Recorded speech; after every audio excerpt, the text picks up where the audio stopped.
Hello everyone, welcome to another video in our PYQ series. इसमें हम कर रहे हैं 1979 से 2024 तक के each and every questions with absolute clarity and concept building. So अभी तक के लास्ट 4 वीडियोस में हमने कवर किए हैं ज्योग्राफी के क्लाइमेटोलॉजी सेक्शन के क्वेश्चंस, और लास्ट के 4 वीडियोस में हमने 1979 से लेके 2015 तक के सारे क्वेश्चंस डिस्कस कर रखे हैं। So if you really want to feel the magic of PYQ, I would highly recommend you to go and watch those previous 4 videos on climatology, क्योंकि जब आप वो 4 वीडियोस देख के लौटोगे तब आपको PYQ का मैजिक दिखेगा कि कैसे थीम्स रिपीट हो रही हैं, कैसे क्वेश्चंस रिपीट हो रहे हैं, कैसे लाइन बाय लाइन पूरा क्वेश्चन ही रिपीट हो जा रहा है। ठीक है, सो इस सीरीज़ का अपना गोल क्या है? +40 एबव योर एवरेज लाइन। अगर आप 60 to 70 के रेंज में स्कोर कर रहे हो तो इस सीरीज़ को करने के बाद आपके मार्क्स 40 से इंक्रीज़ हो जाएंगे। और उसका प्लान क्या है? अपने पास 5 सब्जेक्ट्स हैं, हर सब्जेक्ट्स में +8 मार्क्स इंक्रीज़ कराने हैं। +8 मार्क्स मतलब 4 क्वेश्चन एक्स्ट्रा करना है जो बाकी लोग गलत करेंगे। Being said that, let's start with the 2015 question. This is very easy question, cakewalk for you if you have done last 4 videos. The winds which blow between 30° north and 60° south latitudes throughout the year are known as westerlies. So basically easterlies and westerly के direction पूछ रहा है। So we all know कि 30° south, 0° 30° north. तो 30° north और यहाँ पे 0° के बीच में ईस्टर्ली बहती है, फिर यहाँ से यहाँ तक 30° नॉर्थ से 60° नॉर्थ के बीच में वेस्टर्ली, और फिर सेम यहाँ पे। So this question is obviously wrong. Second option, the moist air masses that cause winter rains in the northern western region of India are a part of westerlies. ठीक है, सो ये बात कर रहा है अपने वेस्टर्न डिस्टर्बेंस के बारे में। सो वेस्टर्न डिस्टर्बेंस के बारे में क्विकली रिवाइज करते हैं। सो लेट्स से ये अपना इंडिया है, sorry for my bad drawing. So इस वाले पार्ट में पूछ रहा है कि जो नॉर्दर्न वेस्टर्न पार्ट है इसमें रेन क्यों होती है, तो ये वेस्टर्न डिस्टर्बेंस की वजह से होती है। तो यहाँ पे जो साइक्लोन्स बनते हैं अपने मेडिटेरेनियन सी में, they get carried away to here with the westerlies, और यहाँ पे अपना हिमालयाज होता है वो इनको रोक देता है, उसकी वजह से इन पार्ट में बारिश होती है। So this is the basic understanding of how western disturbance works. Deep understanding आपको होनी चाहिए। Okay, I hope you are already clear with your basic concepts. Next question, 2015. In the South Atlantic and Southeastern Pacific region, the tropical latitudes cyclone does not originate. What is the reason? तो ये क्या कह रहा है कि जो हमारा south eastern Pacific reason है, तो साउथ ईस्टर्न पैसिफिक रीजन मतलब ये बना लो अपना नॉर्थ, ईस्ट, साउथ, वेस्ट। तो साउथ ईस्ट कौन सा हो गया? ये वाला रीजन। ठीक है, ट्रॉपिकल लैटिट्यूड मतलब अगर ये आपकी 0° है तो इसके बीच में वो बात कर रहा है कि मतलब ट्रॉपिकल लैटिट्यूड पे ऐसा क्यों नहीं हो रहा है कि हमारे साइक्लोन्स फॉर्म नहीं हो रहे हैं। अच्छा, ट्रॉपिकल के बीच में बात कर, अगर ट्रॉपिकल लैटिट्यूड्स के बारे में बात कर रहा है तो मतलब ये ट्रॉपिकल साइक्लोन्स के बारे में बात कर रहा है। सो अगर ट्रॉपिकल साइक्लोन की बात चल रही है तो आपको ट्रॉपिकल साइक्लोन के फॉर्मेशन के कंडीशंस पता होने चाहिए। क्या चाहिए होता है?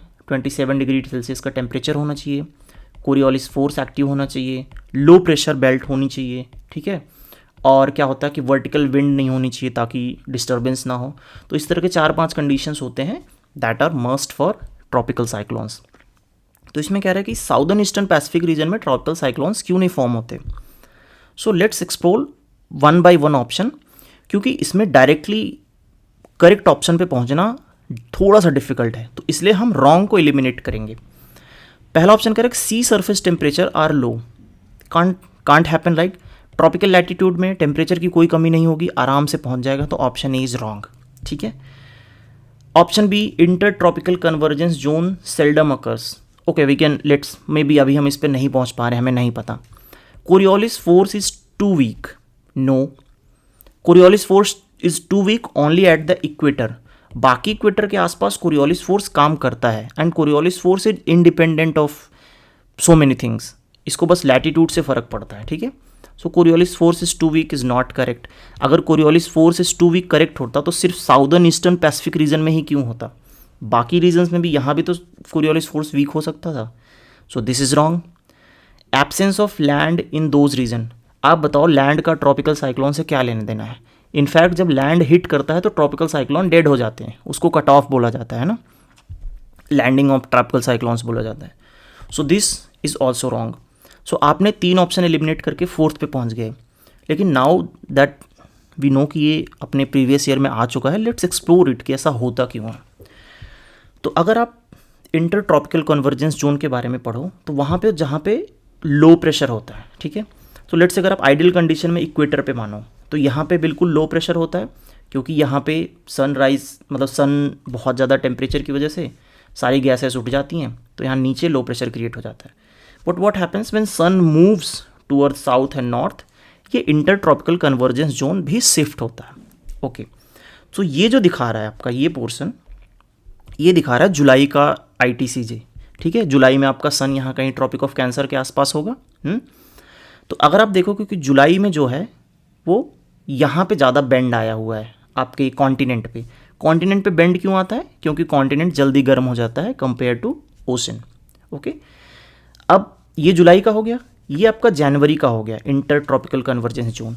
जनवरी में आप देखोगे कि जब सन साउथ में शिफ्ट होगा अपना ट्रॉपिक ऑफ कैप्रिकॉर्न के आसपास, तो ये थोड़ा सा शिफ्ट हो गया. बट कंपेयर टू लैंड यहाँ पे उतना शिफ्टिंग नहीं हुई है, which is for obvious reason, क्योंकि ओशन का जो या जो वाटर का स्पेसिफिक हीट होता है वो ज़्यादा होता है, इसको गर्म होने में टाइम लगता है. So now this is clear. अब ये कह रहा है कि जो अपना साउथ ईस्टर्न पैसिफिक रीजन है, जो कह रहा है कि साउथ ईस्टर्न पैसिफिक रीजन है, मतलब कि ये इस रीजन की बात कर रहा है ना, यही हो गया साउथ ईस्टर्न पैसिफिक रीजन. तो ये ऐसा क्यों हो रहा है कि यहाँ पे जो मतलब यहाँ पे साइक्लोन्स फॉर्म नहीं होते. तो अगर आप ये देखोगे जो साउथ ईस्ट पैसिफिक रीजन है, यहाँ पे बहुत बड़ा गैप है इन दोनों ITCJ शिफ्ट के बीच में. तो ITCJ is known as a low pressure zone. But क्या होता है कि throughout the January to July ये वाला जो बीच का पोर्शन रहता है यहाँ पे कंसिस्टेंटली हाई प्रेशर बना रहता है, ठीक है. लो प्रेशर आ ही नहीं पाता, मतलब वो जो इंटर ट्रॉपिकल कन्वर्जेंस जोन आना चाहिए that does not happen in this particular portion around, मतलब ये बोल रहे हैं ना ट्रॉपिकल लैटिट्यूड्स में ये नहीं हो पाता. और ट्रॉपिकल साइक्लोन का एक रीज़न मतलब एक पर्टिकुलर कंडीशन होती है कि हमें लो प्रेशर अचीव होना चाहिए. सो दैट डजंट अचीव, और इस वजह से हमें उस रीजन में ट्रॉपिकल साइक्लोन्स नहीं मिलते. But doing this reasoning in the exam was tough. So if you don't know if this answer is correct or wrong, then try to eliminating these, and eliminating these were relatively easy than reaching at the correct option. So this is something you should learn कि may be इतना explanation आपके दिमाग में उस समय ना आए, but you can easily eliminate these, और ये सब बहुत बार PYQs में आ चुके हैं. Okay, so being said that let's solve 2017. अच्छा, 2016 में कोई क्वेश्चन नहीं आया था अपना क्लाइमेटोलॉजी से. बात हो रही है इंडियन ओशन डाइपोल की. इंडियन ओशन डाइपोल मैं 10 सेकंड में पढ़ाऊंगा और इसके बाद तुम्हें लाइफ में कभी नहीं भूलेगा. इंडियन ओशन डाइपोल में बेसिकली क्या होता है कि 2 साइड के पानी गर्म हो जाते हैं. जब इस साइड का पानी गर्म होता है ये पॉजिटिव फेज़ है, इस साइड का पानी गर्म होता है ये नेगेटिव फेज़ है. अब इस साइड उस साइड से मैं क्या बोल रहा हूँ, ये हो गया अपना अरेबियन सी, ठीक है. अरेबियन मतलब वेस्टर्न अरेबियन सी. ये अपना हो गया इंडियन मतलब इंडियन ओशन या बे ऑफ बंगाल वाला साइड. तो ये वाला अपना गर्म हो गया. अब ये गर्म क्यों होता है, कैसे होता है, उसके रीजनिंग में आपको नहीं जाना है. It just you have to clear in mind कि इन दोनों के गर्म होने के कंडीशंस को ही इंडियन ओशन डाइपोल बोलते हैं. अब देखो अपनी मानसून यहाँ से उठ के निकलती हैं, ठीक है. अब आप बस इसको एज्यूम कर लो कि जब यहाँ पे ज़्यादा गर्म होगा तो ज़्यादा इवापोरेट होगा, यहाँ ज़्यादा बारिश होगी, मॉनसून अच्छा होगा. यहाँ पे होगा तो यहाँ पे पानी ठंडा रह जाएगा, रिलेटिवली लेस इवेपोरेशन होगा, बारिश कम होगी. बस इतना ही जानना है आपको. इस एग्ज़ाम को इस डायग्राम को दिमाग में डाल लो. इंडियन ओशन डाइपोल के कोई क्वेश्चन रॉन्ग नहीं होंगे, ठीक है. अब क्वेश्चन सॉल्व करते हैं. कहता है with reference to Indian Ocean dipole some time mentioned in the news while forecasting Indian monsoon which of the following is correct. मतलब IOD के बारे में क्या करेक्ट है पूछ रहा है. कह रहा है this is the phenomena characterised by the surface temperature between tropical western Indian Ocean and tropical eastern Pacific Ocean. तो अब देखो ये पूरा फिनोमेना तो इंडियन ओशन में ही हो रहा है. अब इसने पैसिफिक ओशन ऐड करके ये रॉन्ग कर दिया। अब आप इसको ऑब्जर्व करोगे ना कि ये यूपीएससी का पैटर्न है।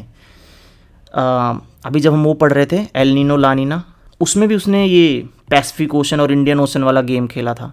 जो एल नीनो ला नीना है वो पूरा पैसिफिक ओशन का फिनोमेना है, जो इंडियन ओशन डाइपोल है वो कम्प्लीटली इंडियन ओशन का फिनोमेना है। बट इसने देखो ज़बरदस्ती वो घुसा के इसको गलत करने की कोशिश की। So these are the small tricks and ideas that you can observe while solving the PYQs, especially with someone who is little bit experienced and if you are a beginner. I'm not saying कि आप मतलब observe नहीं कर सकते खुद से, but थोड़ा सा टाइम और एफर्ट लगता है। That is why I am here. Okay, second तो ये ऑप्शन गलत हो गया क्योंकि इसने ओशन में गड़बड़ी कर दी। सेकेंड यह है IOD phenomena can influence the El Nino impact on the monsoon.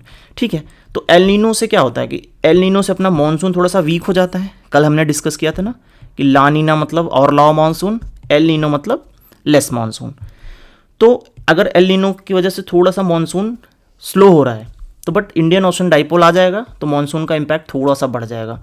सो अगर लेट्स से अगर हमारा La Nina plus Indian Ocean dipole का पॉजिटिव फेज चल रहा है तब तो भाई एकदम साउथ इंडिया बाढ़ ही बाढ़ पे बह जाए, क्योंकि इसकी वजह से मानसून बढ़ गया, आईओडी के पॉजिटिव से बढ़ गया, मानसून बढ़ गया। बट लेट्स से अपना एल नीनो चल रहा है, हाँ, प्लस अपना ये इंडियन ओशन डाइपोल का पॉजिटिव फेज चल रहा है तो मानसून नॉर्मल देन यूजुअल रहेगा, मतलब जैसे पहले जैसा है। बट लेट्स से अगर एल नीनो है तो ऑलरेडी मानसून वीक हो गया, प्लस अगर अपना आईओडी का नेगेटिव फेज आ गया तो फिर सूखा पड़ने की संभावना हो सकती है अपने भारत में जो मानसून से जिनको रेन मिलती है। So I hope this concept is very absolutely clear और आप इसके क्वेश्चंस गलत नहीं करोगे। ठीक है, 2018 का क्वेश्चन ये थोड़ा सा जियोमॉर्फोलॉजी में चला गया, which we will be discussing after just this, क्योंकि आज हमारा क्लाइमेटोलॉजी खत्म हो जाएगा, हम कल से जियोमॉर्फोलॉजी स्टार्ट करेंगे। ठीक है, same thing, each question concept building proper clarity. Okay, so इसमें कह रहा है कि the earth's magnetic field has reversed every few 100,000 years, which is true. इस फिनोमेना को मैग्नेटिक स्ट्रिपिंग बोलते हैं। जब हम वो सी फ्लोर स्प्रेडिंग में जब सी फ्लोर स्प्रेडिंग पढ़ेंगे तो उसमें मैं आपको मैग्नेटिक स्ट्रिपिंग के बारे में बताऊंगा क्यों होता है, बट यहाँ पे एक बार शॉर्ट में जान लेते हैं कि जब हम सी फ्लोर स्प्रेडिंग ऑब्जर्व कर रहे थे जो तो हमें मिड ओशनिक रीजेस मिले तो उनके आसपास हमने ऑब्जर्व किया कि ये जो माउंटेन्स बने हैं ना इनकी मैग्नेटिक पोलैरिटी डिफरेंट है। लेट्स से अगर ये अपना रीज है तो लेट्स से कुछ माउंटेन इस पोलैरिटी के हैं तो कुछ माउंटेन रिवर्स हो गए। तो ये रिवर्स क्यों हुए? क्योंकि जब यहाँ रिज से लावा निकल रहा था और लावा में चार्ज्ड आयन होते हैं तो उस समय जो अर्थ की मैग्नेटिक फील्ड होती है वो जिस डायरेक्शन में रही वो इसी डायरेक्शन में अलाइन हो गए। बट फिर ऑब्जर्व किया गया कि ये रिवर्स होते रहे कुछ टाइम बाद, तो इसका मतलब कि अर्थ ने अपनी मैग्नेटिक पोलैरिटी चेंज की है। और थोड़ा सा इसमें आप इसको ऑब्जर्व करोगे तो ये थोड़ा सा क्वेश्चन ना इस स्टेटमेंट को डाइल्यूट कर रहा है। क्या बोल रहा है कि has reversed every few 100 years, मतलब बहुत श्योर नहीं है कि एग्जैक्ट 1000 ईयर्स या 100-200 years. So these kinds of statements are generally correct but this is not the rule, it is just a basic observation.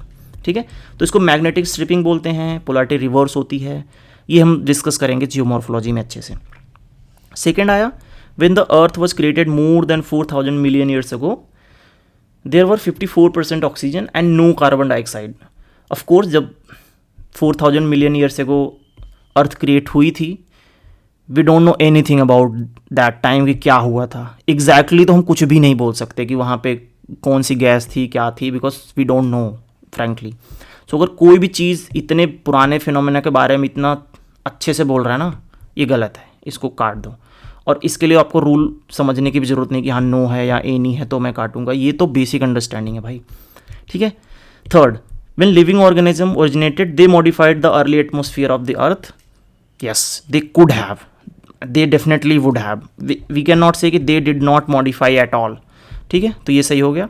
तो अपना option number 1 and 3 and this is how we get this question correct. ये geomorphology है, हम discuss करेंगे। Okay, next question 2009, fifth time repeated and then also repeated in 2024। ये है PYQ का magic. चलो आया है तो डिस्कस कर लेते हैं।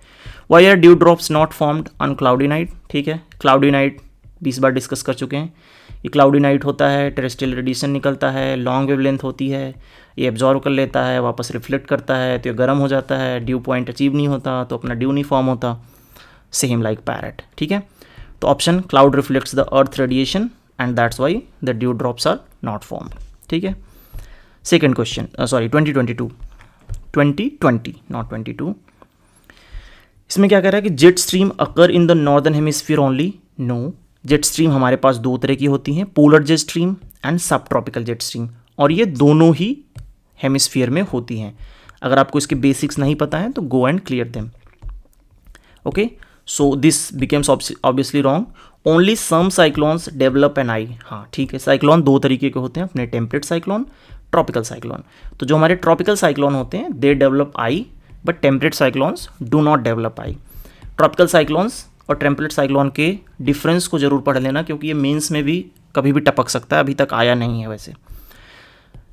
उसके बाद थर्ड ऑप्शन था the temperature inside the I of cyclone is nearly 10 degree Celsius lesser than the surrounding. तो नहीं, ये ग्रेटर होता है and this is a repeat from previous year question. उसमें याद है क्वेश्चन आया था कि जो अपना आई ऑफ साइक्लोन होता है उसमें एयर जो होता है वो सब्सिडाइज करती है, मतलब नीचे उतरती है, और जब एयर नीचे आती है तो एडियाबैटिक कंप्रेशन होता है उसमें, और जब कोई भी चीज़ कंप्रेस होता है तो उसका टेम्परेचर इंक्रीज होता है. तो 10 डिग्री सेल्सियस लेसर ना होकर 10 डिग्री सेल्सियस ग्रेटर होगी. ठीक है, तो ऑप्शन नंबर 3 रॉन्ग हो गया, ऑप्शन नंबर 2 करेक्ट हो गया. ठीक है, और 1 तो हम ऑलरेडी काट चुके थे. ठीक है, 2022 and this is by for the ट्रिकीस्ट question I ever encounter in 2022 prelims. अगर मैं 2022 प्रीलिम्स का क्वेश्चन देता तो मैं इसको गलत करके आता, ये मुझे पता है, क्योंकि उस समय मेरा दिमाग इतना नहीं चलता जितना इस समय चल रहा है तुम लोग को पढ़ाते हुए. अब देखो इसमें बोला क्या है. इसने बोला कि high clouds primarily reflect solar radiation and cool the surface of earth. इस स्टेटमेंट में कुछ गलत नहीं है, बिल्कुल सही स्टेटमेंट है, बट एक प्रॉब्लम इसमें यह है कि ये पार्शियली करेक्ट है. अब मैं पार्शियली क्यों बोल रहा हूँ मैं बताऊंगा आगे. ठीक है, ये सही लग रहा है. दूसरा है low clouds have high absorption of infrared radiation emanating from the earth surface and thus cause a warming effect. ये स्टेटमेंट भी 100%, मतलब ये स्टेटमेंट भी सही लग रहा है और सही है भी, बट पार्शियली करेक्ट है. अब देखो होता क्या है कि जो क्लाउड है ना उसमें एज सच कोई कैपेसिटी नहीं होती रिफ्लेक्ट करने की या एब्जॉर्व करने की. वो डिपेंड करता है कि दिन है या रात है, हाई क्लाउड हो या लो क्लाउड हो. अगर दिन में सन रेज आ रही हैं तो वो रिफ्लेक्ट करेगा. ठीक है, ये है. हाई क्लाउड और लो क्लाउड में कोई डिफरेंस नहीं है. अगर दिन का समय है, अपना प्यारा सन चमक रहा है, तो हाई क्लाउड हो या लो क्लाउड हो ये सब रिफ्लेक्ट करेंगे. और अगर रात है तो चाहे हाई क्लाउड हो या लो क्लाउड हो ये सब एब्जॉर्व करके रिफ्लेक्ट करेंगे. ठीक है, ये चीज़ हमने समझ ली कि हाई क्लाउड और लो क्लाउड से कोई फर्क नहीं पड़ता. It is the day of the, मतलब टाइम ऑफ द डे जिससे फर्क पड़ता है. तो high clouds primarily reflect solar radiation and cool the earth surface is partially correct, इसलिए it is wrong. Low cloud high absorption power is partially correct, इसलिए this is wrong. तो option 1 and option 2 दोनों wrong है इसके. But अगर मैं paper में होता तो मैं बोथ 1 एंड 2 करेक्ट मार के आता, क्योंकि दिस इज, मतलब मेरा दिमाग इतना नहीं चलता उस समय. आई एम 100% श्योर, मे भी चल जाता मे भी ना चलता, I don't know, but this was very tricky question for me. और ये मुझे इवन PYQ सॉल्व करते 2-3 बार सॉल्व करने के बाद ये चमका कि अच्छा ये चीज़ यहाँ पे ट्रिक है कि it is the day of the, मतलब टाइम ऑफ द डे जिसकी वजह से फ़र्क पड़ेगा, ना कि हाई या लो क्लाउड से. So I hope you are very clear with this one. Okay, being said that let's solve question number 2023 का क्वेश्चन सॉल्व करते हैं. ये भी थोड़ा सा ब्रेन फॉग वाला क्वेश्चन था. अब आप देखो कि 2017 के बाद से इन्होंने क्वेश्चन के लेवल कैसे इंक्रीज कर दिए हैं. सो इसलिए आपको बहुत थोड़ा सा, मतलब कॉन्सेप्ट बिल्ड करना पड़ेगा, उसके साथ साथ थोड़ा सा ना अपने आप को थिंक करने का मौका भी देना पड़ेगा पेपर के, मतलब पेपर सॉल्व करते समय. अब इसको सोचते हैं, देखो क्या बोल रहा है कि the temperature contrast between continent and ocean is greater during the summer than in winter. अब ये जो स्टेटमेंट है ये सही भी है ये गलत भी है, डिपेंड करता है कि आप कहाँ देख रहे हो. अगर आप पोलर रीजन में चले जाओ, मतलब उधर रशिया वाला रीजन में, तो वहाँ पे जो टेम्परेचर कॉन्ट्रास्ट होता है ना वो जो विंटर में ज़्यादा होता है, क्योंकि विंटर जैसे ही आता है तो जो अपना लैंड है वो क्विकली टेम्परेचर डाउन कर देता है, बट उसके आसपास का जो सी है वो धीरे धीरे टेम्परेचर लूज करता है, क्योंकि हमने पहले ही देख रखा है कि जो वाटर होता है वो स्लोली गर्म होता है और स्लोली हीट मतलब ठंडा होता है। बट अगर आप ऐसे इंडियन सब कॉन्टिनेंट की बात करो तो ये स्टेटमेंट सही है। तो this statement is partially correct, not entirely correct, इसलिए स्टेटमेंट रॉन्ग हो जाता है। तो आप ये यूपीएससी का पैटर्न देखो, ये क्या कर रहे हैं कि आपको एक स्टेटमेंट दे देंगे जो ऑन द सरफेस ठीक लगेगा, बट ये यूनिवर्सली करेक्ट नहीं होगा। सेम यहाँ भी हुआ, सेम पीछे के 2-4 क्वेश्चंस में भी हुआ है कि कॉन्टेक्स्ट में, मतलब जैसे उन्होंने दिया था ना कि radio wavelength, radio has the highest wavelength. हाँ भाई ठीक है, रेडियो की वेवलेंथ सबसे हाईएस्ट होती है, बट कॉन्टेक्स्ट क्या है? वो कह रहा था कि रिफ्लेक्शन आइनोस्फीयर में होता है क्योंकि वेवलेंथ सबसे हाईएस्ट है। कॉन्टेक्स्ट गलत है। तो UPSC is now playing with the contextual questions. तो ये कह रहा है कि टेम्परेचर कॉन्ट्रास्ट जो है समर में ज़्यादा होता है, विंटर में कम होता है। It is correct, but in a particular context this is wrong. So statement 1 can't be entirely true. This was trapping question. Brain fog हुआ था, मैंने मतलब ये पेपर मैंने दिया था, मैं 50-50 पहुंच गया था और लास्ट में मैंने करेक्ट आंसर लगा दिया था ये सोच के कि मतलब पूरा सही नहीं लग रहा है तो मैंने लगा दिया था, बट तो गलत भी हो सकता था, इसमें कोई बड़ी बात नहीं है। ओके, ये तो बिल्कुल मतलब रिपीटेड ठीक है कि specific heat of water is more than land surface, तो ये रिपीट था, बट ये ऑप्शन 1 करेक्ट था और ये मतलब इनकरेक्ट था और ये 2 करेक्ट था।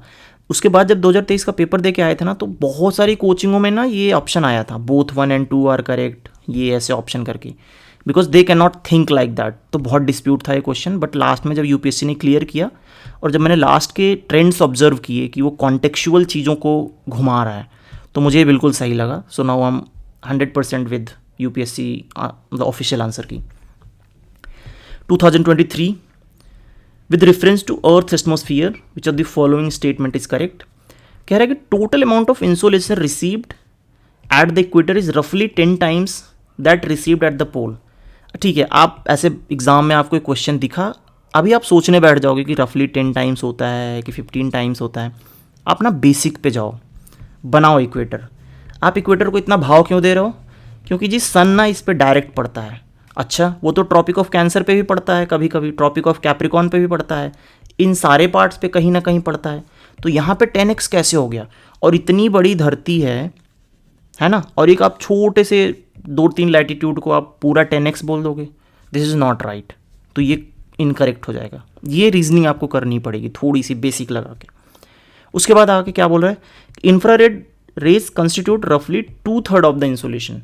अच्छा, तो मतलब 2/3 में सिर्फ इंफ्रारेड डाल दिया आपने, बाकी का जो पूरा स्पेक्ट्रम बचा हुआ है, जो कि ये अल्ट्रा वायलेट हो गया, अपना विजिबल रेंज, क्योंकि इतना सारा विजिबल लाइट आती है सन से, वो 2/3 में सिर्फ इंफ्रारेड आएगा, ऐसा नहीं है। तो ये भी रॉन्ग हो गया।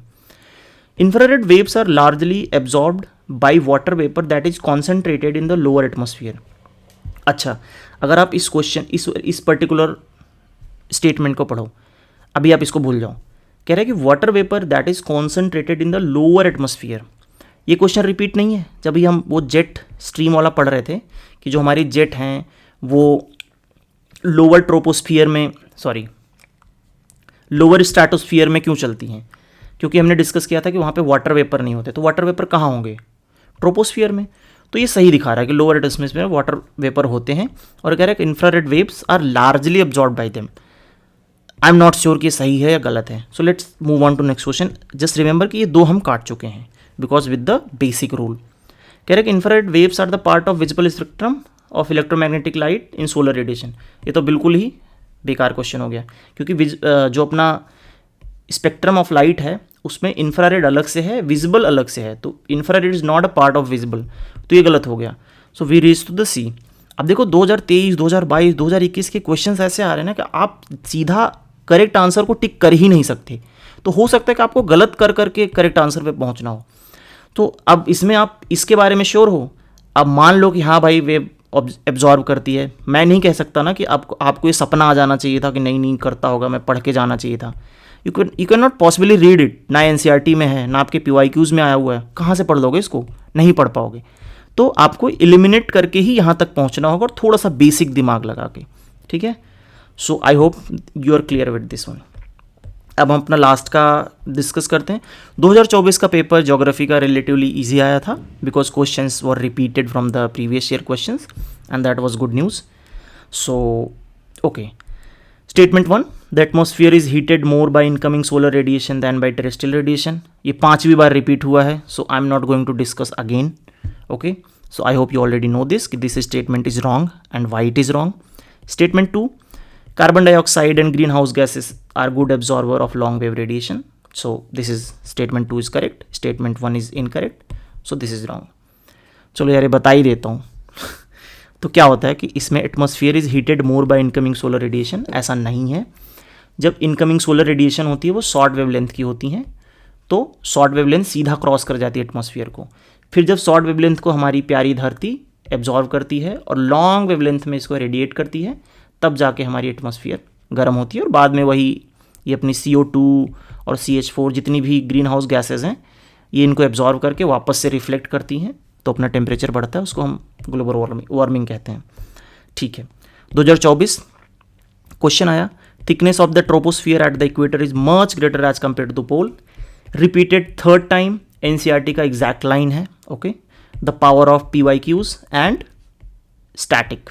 Okay, statement was correct. तो अब देख लेते हैं कि इसको ये एक्सप्लेन करता है या नहीं। तो कहता है at the equator heat is transported to great heights by strong conventional current, which is correct.